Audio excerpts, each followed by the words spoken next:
हर रोज की तरह टोनी अपना काम करके घर वापस लौट रहा था। दोपहर का समय था और जंगल भी सुनसान था।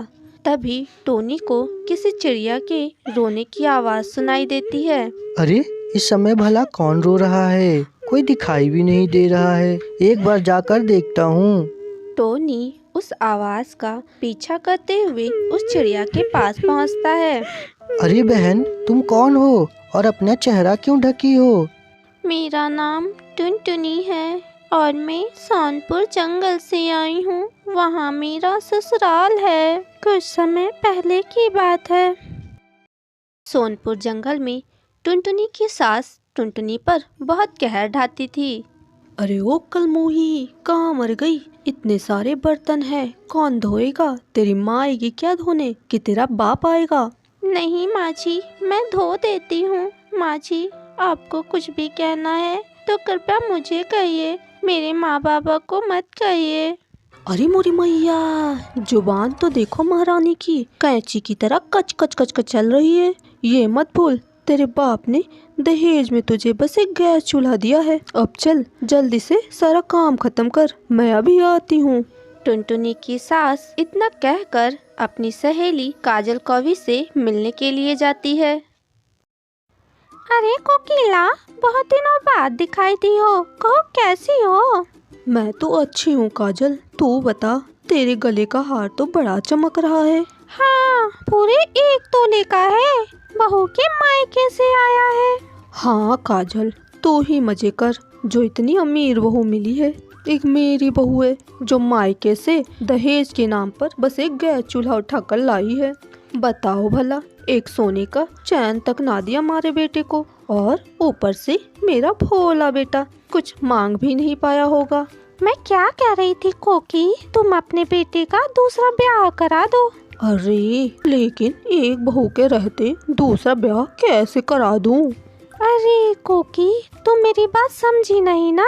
देख, तेरे बहू के मायके से जो गैस चूल्हा आया है, तू उसे खुला छोड़ दे। जैसे ही तेरी बहू खाना पकाने जाएगी, वो खुद ही जलकर मर जाएगी। बाद में कह देना इसके मायके वालों ने ही खराब गैस चूल्हा दिया था। कुछ दिन तक रोना गाना करना, बाद में अपने बेटे का दूसरा ब्याह करा देना। वाह जी काजल, तू तो बड़ी होशियार निकली। अच्छा चल, अब मैं चलती हूँ। कोकिला अपने घर चली जाती है। अगली सुबह कोकिला ठीक वैसा ही करती है जैसा कि उसे काजल ने कहा था। टुनटुनी जैसे ही खाना पकाने के लिए गैस जलाती है, वहाँ आग लग जाती है। बचाओ बचाओ, कोई मुझे बचाओ बचाओ मुझे। टुनटुनी तो बच जाती है, परंतु उसका चेहरा काफ़ी हद तक जल जाता है। कुछ दिन बाद, सुन रही बहू, अब तो मेरे घर में और नहीं रह सकती। मैं एक अधजली चिड़िया को अपने घर में नहीं रख सकती, इसलिए अब तो मेरे घर से निकल जा। लेकिन माँ, ये बेचारी कहाँ जाएगी? तू चुप कर, बड़ा आया, कहीं भी जाए पर यहाँ नहीं रहेगी। हाँ नहीं तो। इसलिए मैं यहाँ बैठकर रो रही हूँ। लेकिन बहन, तुम अपने मायके भी तो जा सकती हो। नहीं टोनी भैया, मैं अगर मायके गई तो मेरे माँ बाबा मुझे इस हाल में देखकर जीते जी मर जाएंगे। कोई बात नहीं बहन, तुम मेरे साथ मेरे घर चलो। मैं तुम्हारा अच्छे से इलाज करवाऊंगा। मेरी पत्नी तुम्हारा बहुत ख्याल रखेगी। टुनटुनी टोनी के साथ उसके घर चली जाती है। कुछ समय बीतने के बाद, बहन टुनटुनी, जब से तुमने मेरे काम में हाथ बटाया है, तब से तो हमारा मुनाफा 2 गुना हो गया है। तुम्हारा शुक्रिया बहन।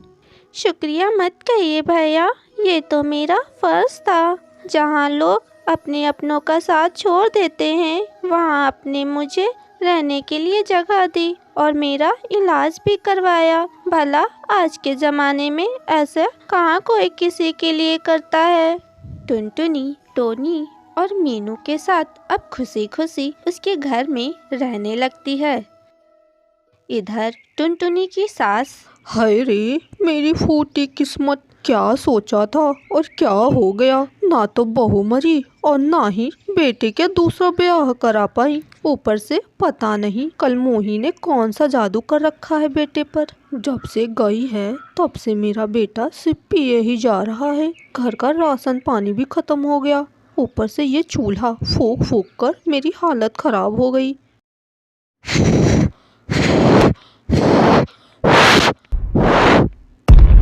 खत्म।